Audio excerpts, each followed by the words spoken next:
So here we have the BMW 320i M Sport Automatic on a 68 plate. I'm going to start off by showing you around the outside of the car, and then we'll hop in and run through some controls on the inside. But from the outside you can see it's a 5-door car with alloy wheels and tinted windows. Let's start off inside the boot and then work our way around the rest of the car from there. So the tailgate on this car will open electronically. You can either do that by pressing the button on the tailgate itself or the button at the bottom of this key. If you give that a push, the tailgate will open up. As we approach the back of the car, you can see we've got reversing sensors, plenty of boot space as well, along with those 3 individually folding rear seats. And then to close the boot, just give that button a push, and that will come down. We're just going to work our way back round to the front of the car now, and then we'll hop in and run through some controls on the inside. But now that we've done a full circle of it, you can see it's in fantastic condition the whole way round. Just briefly before we climb in, I think it's well worth seeing the interior from this exterior point of view. There's plenty to run through on the dashboard, so let's hop in and we'll do that right now.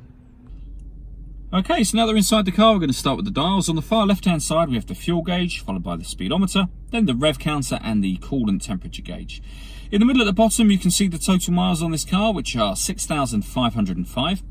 You can change the information that's displayed above that by using a button on the end of the indicator stalk for various different bits of fuel economy information. Back round to the beginning again. If we back out to the steering wheel, on the left hand side we have cruise control and speed limiter, and on the right hand side stereo controls and voice activation for the phone. So hit that button, ask it to dial anyone in your contacts list, and it can do that for you without you having to take your phone from your bag or pocket. That is, of course, once you've paired the phone up, which is done on the central screen, and we'll come to that in just a moment. You can see we have the minus and plus paddle on the other side there. That is so that you can change gear manually with this automatic gearbox. So over in the center here is where you will pair your phone under the communication heading. All of this movement that I'm doing is being done using the iDrive system, which is essentially this dial. You can twist it, it pushes down. It also moves to the left, right, up and down as well, like a joystick, which becomes useful within certain menus. And you can access some of the menus directly from here. So we're on the main menu at the moment. Firstly, with regards to music in this car, we have DAB, FM and AM radio. We have a CD player. We can stream music wirelessly via Bluetooth audio, and we have USB input as well. That's where you pair your phone, as I mentioned before. We've also got satellite navigation. There's a full video showing exactly how this works on both our website and on our Facebook page, but it's a very, very easy system to use.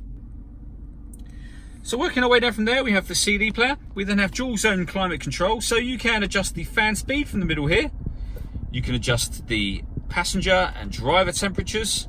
You can determine where you'd like the air to be distributed on both sides of the car. When you're happy with that, this button here will turn the air conditioning on. It's on when that green light shows, so off or back on again. Or you can hit auto, and the car will maintain those temperatures by taking control of the fan speed for you.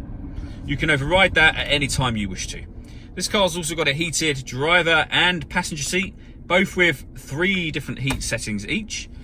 Below that we have 2 cup holders and a 12-volt charging socket underneath this cap, and that can pull shut if you wish to.